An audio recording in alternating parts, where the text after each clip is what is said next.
Take down your gate or face the committee. That's what Denise screamed across my driveway on a foggy Thursday morning while I was halfway through my first sip of coffee.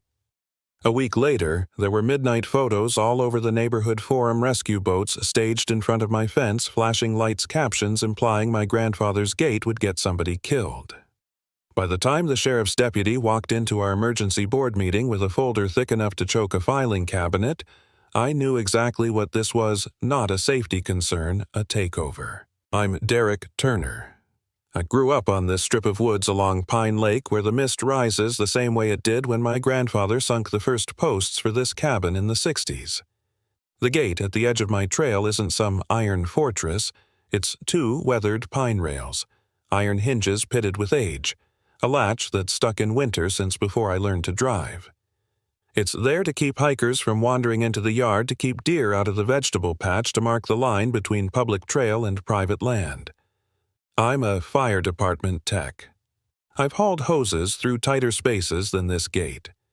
So when Denise, head of the Mobility and Events Committee, showed up in a blinding yellow vest with a clipboard and a smile that didn't touch her eyes, telling me the Pine Lake Community Trail Initiative required barrier removal for accessibility, my first reaction wasn't anger. It was confusion. "Architectural violation," she said, sliding a thick notice into my hand like she was serving a warrant. 14 days to achieve compliance. Vendor brochures she fanned on her SUV. Hood City Stride Solutions ramps, smart locks, trail grading price tags that would make a county treasurer pass out. "This is about access. Derek," she chirped for all our neighbors. "The committee has determined." "The committee?" I said, leaning on the post my grandfather set with a shovel he sharpened himself, wasn't here when this fence went in.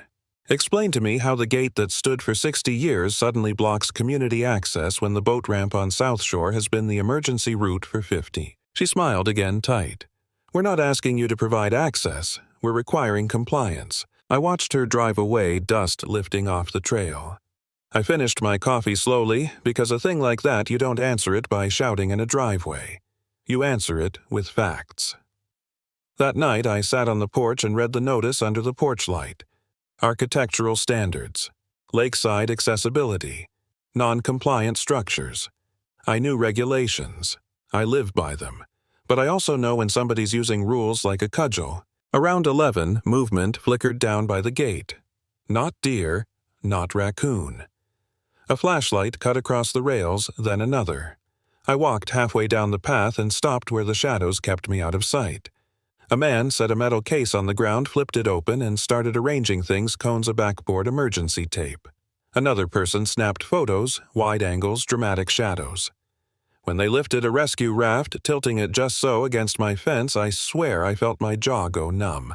The next morning, the community forums lit up. Cabin gate blocks emergency lake access.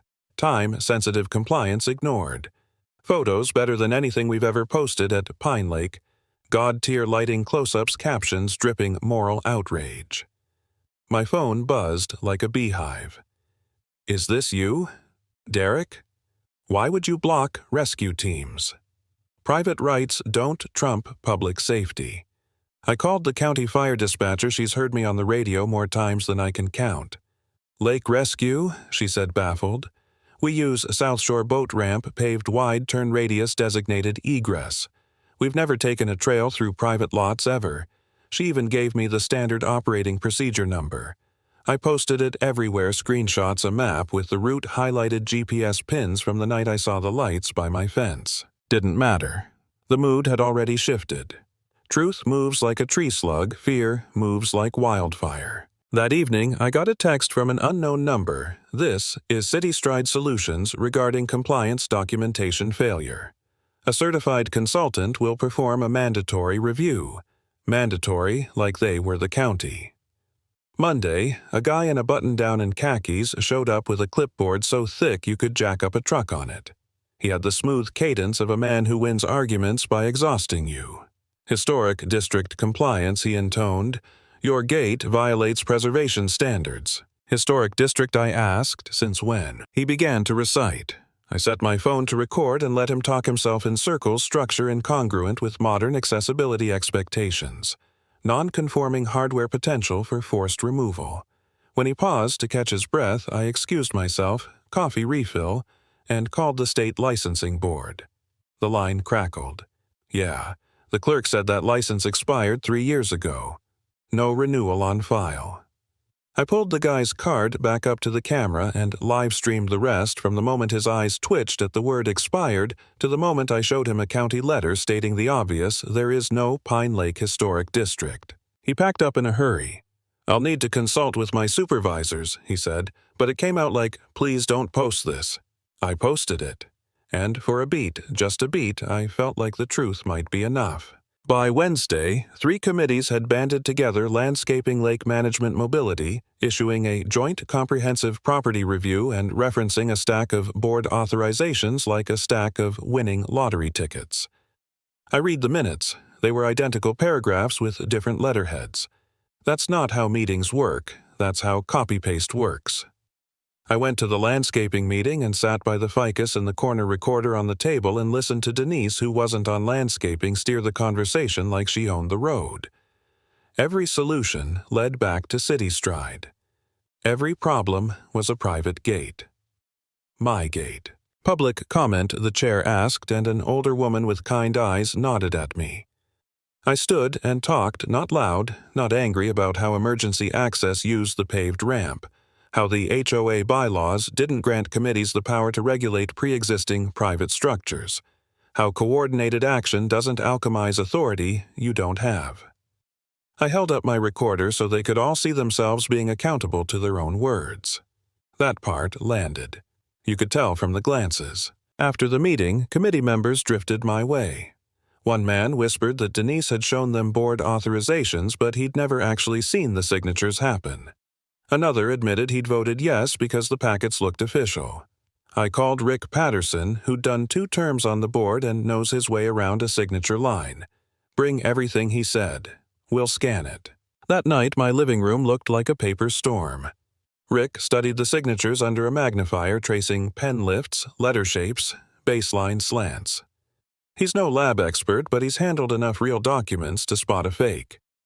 These aren't the same hand, he said quietly. Or if they are, somebody's trying to be too many people at once. Thursday bled into Friday. I knocked on doors I'd waved at for years, but never stepped through. Tom and Linda, who'd been here since the late 70s, cried at their kitchen table when they learned grandfathered protections didn't vanish just because a committee wanted uniform fences. Mrs. Abbott said she'd let them cut down her shade tree because a notice letter sounded like a court order.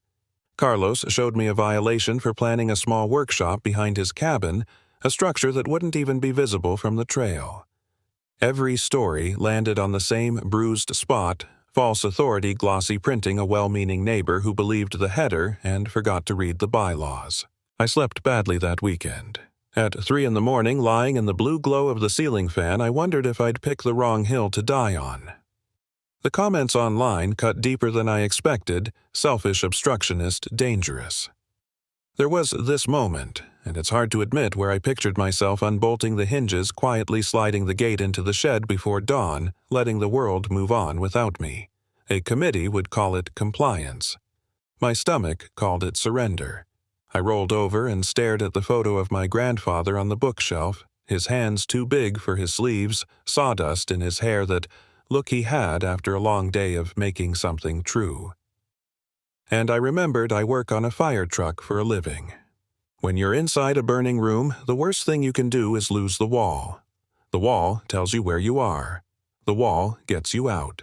Monday, I filed an official complaint with the county sheriff and the state HOA Oversight Office allegations of forged board authorizations, unauthorized committee coordination, vendor conflicts of interest. I attached the video of the consultant, the scanner files of signatures, the audio from the committee meeting. I also booked the community center for Tuesday night and invited every neighbor who'd ever felt the pressure from a violation letter that didn't make sense. Denise announced her own comprehensive property review meeting at the same time, probably thinking 2 rooms would split the crowd and dilute the noise. The board president, Mr. Chen, texted me. "We did not authorize a comprehensive review. Can you share what you have?" I sent him a folder link. The read receipt pinged in under a minute. Tuesday evening, our community center hummed like a substation. Folding chairs, scraped kids sat on the floor drawing with blunt crayons. The projector warmed up with a soft rising whine. Chen banged a gavel and cleared his throat. "We're here," he said carefully to review concerns about governance procedures. The room exhaled a bitter laugh. Procedures. "Sure." I went first. I kept my voice even and let the screens do the shouting. Slide 1, the staged photos from the form's timestamps between 11 p.m. and midnight GPS data, pinging on my property line. A second slide of the real emergency access route. South Shore ramp, screen grabbed from the county map, the SOP number stamped at the top like a blunt instrument. "No rescue team ever needed my trail," I said. "They never will." Slide 2, the consultant's card beside the State Board website showing expired. Clip of him saying mandatory assessment. Clip of me holding up the county's no historic district letter. That drew a low groan from the back of the room. Then the signatures. Oh, man, the signatures. Side-by-side comparisons projected 10 feet wide, each curlicue and loop exposed like a crime scene. A board member near the front put her hand over her mouth. "That's not my handwriting," she said into her fingers. Neighbors lined up to speak. The Johnsons posted a notice they'd received threatening fines over a deck that had already been permitted by the county. Mrs. Abbott described 2 men showing up unannounced to mark her tree for safety compliance, one of them wearing a mobility committee badge printed on what might have been a home laminator. Carlos held up a picture of the path behind his cabin and asked the room if anyone could explain how a workshop invisible from the trail threatened community unity. Nobody tried. The doors opened mid-sentence and Deputy Lewis walked in with a folder under his arm. The room changed temperature. He set the folder on the table, nodded to Chen, and turned to the crowd. "We've received reports alleging forged board authorizations and unauthorized governance activity," he said. "The state HOA Oversight Office has requested we preserve all records. We are opening an investigation into potential criminal fraud." He wasn't booming or dramatic. He was steady. It felt like a fire truck arriving on a street where the smoke had been ignored for too long. I looked at Denise. She was sitting in the back row, arms crossed, glasses pushed up like a shield. For the first time since this started, she didn't have a clipboard. Chen asked if she wanted to respond.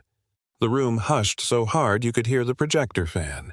She stood slowly like the chair had betrayed her and said, flat as a plank, "I'll be retaining counsel. I won't be making statements." She sat down. That was it. No righteous speech, no deflection, no spin. Chen took a breath and the board took a vote on camera with hands all the way up. They removed Denise from all committee positions immediately. They voided all enforcement actions taken under the alleged authorizations. They contracted independent legal counsel for the board and pledged full cooperation with the investigation, including turning over emails, meeting minutes, vendor communications, the works. The gavel came down 1, 2, 3, and the room didn't cheer. It just exhaled. A long, tired breath after holding it for months. I didn't stay for the small knots of conversation, the whispers, the phone flashes, the sideways looks.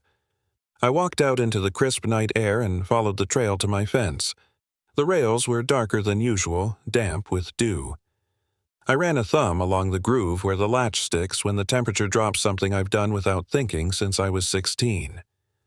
A breeze came off the lake and moved through the pines like a hand through hair. For a minute I stood there feeling the edge of the thing, where it began and where it ended. The committee's vote had stripped the teeth from their paper tiger. The deputy's folder had put the rest under lock and key. The gate was still here. So was I. I didn't feel victorious. I felt correct. There's a difference.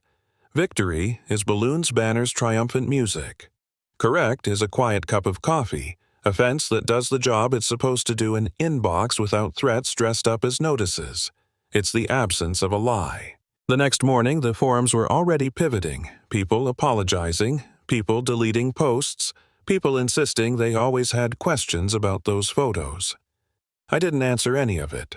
I fed the dog, checked the hose gaskets on my truck, and walked the line of the property because I like to see where my world meets the rest of the world. At the edge where the public trail rolls past, a father and kid walked by. The kid stopped and pressed his fingers to the iron hinge and asked, "Is this old?" I said. "Older than me." The dad nodded at me, not a thanks, not a sorry, just a nod that said we live here together, and that's a start. That night I finally slept. Power built on paperwork looks impressive until the light hits it, then you see the glue.